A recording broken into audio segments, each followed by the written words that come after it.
আপনাদের কেমন বিশ্বাস ভাই?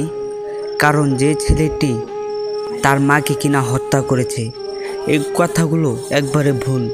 কারণ আপনারা যে কোন জায়গায় আছেন এটা আপনারাই বুঝতে পারতেছেন না। কারণ আপনারা এমন একটি জায়গায় আছেন, অনলাইন জগতে আছেন। কারণ অনলাইনে যত ভুয়া খবর দেয় আপনাদেরকে, আর আপনারা তাকে অবিশ্বাস করে আপনারা ভাবছেন সে কিনা তার মাকে হত্যা করেছে।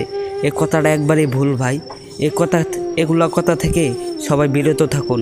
কারণ আপনার আমার মাকে একজন হত্যা করবে আর আমি ফেঁসে যাব, এটা কেমন হলো ভাই? আর এই ছেলেটি যেভাবে আপনারা অবিশ্বাস করতেছেন যে সে কিনা তার মাকে হত্যা করেছে, এই কথাটা একবারেই ভুল। কারণ জীবনে কারো মাকে কোনো ছেলে তাকে হত্যা করতে পারবে না। কারণ মায়ের পায়ের নিচে সন্তানের বেহেস। আর সন্তানকে ছোটোবেলা থেকে মানুষ করতে করতে মা জীবন তেজপাতা। আর আপনারা ভাবছেন যে মাকে হত্যা করেছে এই ছেলে, এই কথাগুলো একবারে ভুল কথা ভাই। আপনাদেরকে আমি দয়া করে বলছি যে আপনারা জীবনে এরকম অবিশ্বাস মানুষের সাথে করবেন না, যেন আপনারা আমার মাকে হত্যা করবে আরেকজন আর আমি ফেঁসে যাব। এ কথা থেকে একবারে বিরত থাকুন। কারণ আপনারা ভাবুন যে আমরা কোন জায়গায় আছি। আমরা আছি অনলাইন জগতে, আর অনলাইন জগতে যত ভুয়া খবর অনলাইন জগতে দেয় ভাই। আর আপনাদেরকে আবারও অনুরোধ বলতেছি, আপনারা কিন্তু কান পড়া শুনবেন না। কারণ আপনারা নিজের চোখে যেটা দেখবেন সেটাই বলবেন।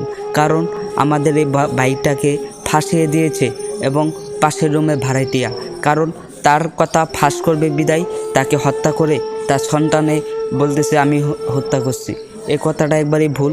আমাদের বড় ভাইয়েরও করতে সমস্যা হয়েছে এবং আপনাদেরও মানে তারা বুঝতে আপনাদেরকেও হয়েছে। তাই আবারও বলতেছি, এরকম মিথ্যা কথা, এরকম উল্টোপাল্টা কথা আপনারা শুনে বিশ্বাস করবেন না প্লিজ। আর আমাদের এই বড় ভাইয়ের জন্য সবাই দোয়া করবেন, সেজন্য চালু ছাড়া পায়। কারণ চায় না যে একজন মিথ্যা অপবাদে সে সাজা প্রাপ্য হোক। তাই আমাদের ভিডিওটা যদি ভালো লাগে থাকে অবশ্যই লাইক, কমেন্ট, শেয়ার করবেন। ধন্যবাদ। আসসালামু আলাইকুম।